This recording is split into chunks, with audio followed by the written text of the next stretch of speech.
todo este conjunto de actitudes, expresiones, manifestaciones, reuniones, huelgas, cómo actúan los poderes frente a ella. Pues en vez de negociar, en vez de buscar acuerdos, lo que hacen es reprimir, mediante una actitud represiva. Por una parte, el gobierno, a través de la reforma del Código Penal y de la Ley de Seguridad Ciudadana, para endurecer tipos que ya tenían una pena, o para incluir y sancionar actitudes y tipos penales o nuevos, y al mismo tiempo el fiscal, a través de la Fiscalía, reprimiendo las huelgas de una manera muchísimo más dura, con la finalidad, ¿con qué finalidad? La finalidad de disuadir, de intimidar a los trabajadores para que no participen en las huelgas. Y todo este conjunto de hechos es lo que ha llevado a esta interpretación de la Fiscalía generalizada en toda España, este cambio de opinión, cambio de criterio, que tiene consecuencias muy graves en lo que es el ejercicio de un derecho fundamental en un Estado democrático y social de derecho como es la huelga. Por eso, UGT y Comisiones hemos puesto una denuncia ante el Comité de Libertad Sindical de la OIT, de la Organización Internacional del Trabajo, por vulneración de convenios internacionales de la OIT que garantizan la libertad sindical y el derecho de huelga, y también una denuncia ante el Comité de Derechos Humanos del Consejo de Europa, que es el garante de la aplicación del convenio de derechos sociales del Consejo de Europa. ¿Por qué? Por vulneración de la libertad sindical y el derecho de huelga. Hay que seguir insistiendo, hay que seguir planteando iniciativas parlamentarias, hay que seguir protestando en la calle, hay que seguir generando opinión escrita de juristas cualificados. Hace escasos días se ha publicado un espléndido artículo en una revista de Derecho por un fiscal de sala del Tribunal Supremo sobre este artículo 315.3 del Código Penal y la utilización que se está haciendo en los últimos años, cambiando el sentido anterior. Hay que seguir porque si no se protesta no se cambiará. La conciencia de que se está aplicando desproporcionadamente, de una forma que no tiene sentido, que jurídicamente contradice la doctrina del Tribunal Constitucional, que ha venido interpretando siempre que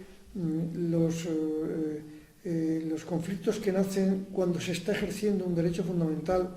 hay que interpretarlos siempre restrictivamente, porque lo que prioriza es el ejercicio del derecho fundamental, pues antes o después van a llevar a un cambio de esta norma,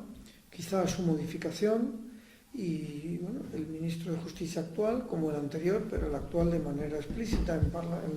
el Congreso ha dicho que sí que está dispuesto a modificar este artículo porque las penas son desproporcionadas. Si hay conciencia cada vez más amplia de que se están produciendo excesos, de que la pena es desproporcionada,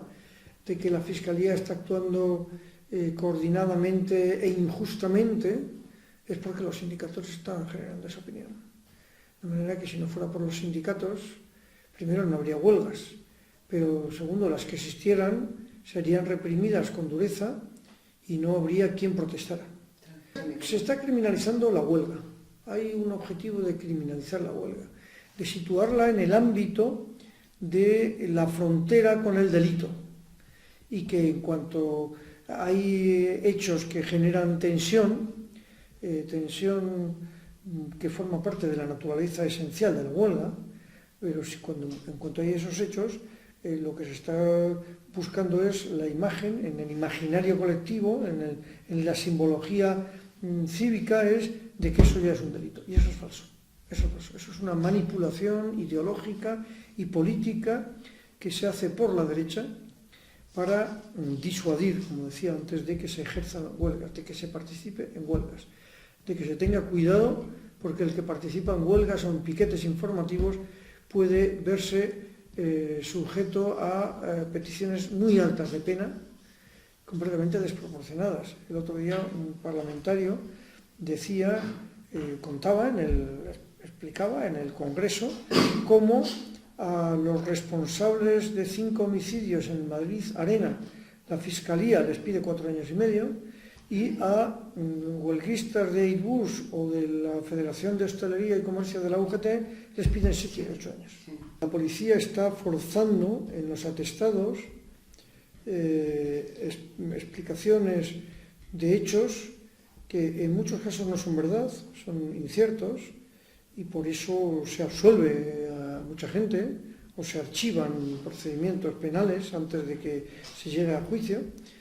Y los atestados que están llenos de expresiones,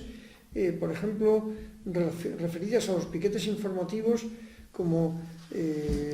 puestos entre comillas, como realidades que están en el límite de lo ilegal, que son paralegales o ilegales. Hay un juicio previo, hay un prejuicio clarísimo cuando uno ve, y yo como abogado he visto bastantes atestados de la policía en los últimos tiempos, después de huelgas o después de manifestaciones en las que ha habido detenidos, en donde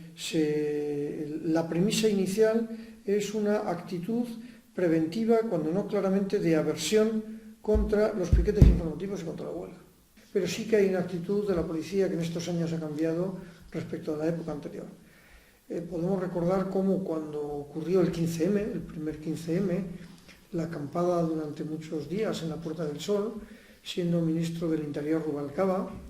la policía actuó de manera completamente distinta, tolerante, permisiva, evitando daños colaterales, pero de una manera que no tiene nada que ver con lo que ha ocurrido después, cuando ha llegado el gobierno del PP y el nuevo ministro del Interior. Y luego la segunda cosa que mencionabas es cómo se pronuncian los jueces. En un procedimiento judicial, la opinión de un policía no tiene una presunción de veracidad. Tiene el mismo valor que cualquier otro testigo. Y es el juez el que tiene que valorar con su criterio independiente y con el sano juicio que debe aplicar a las declaraciones de testigos, pues cuál es más veraz que otra.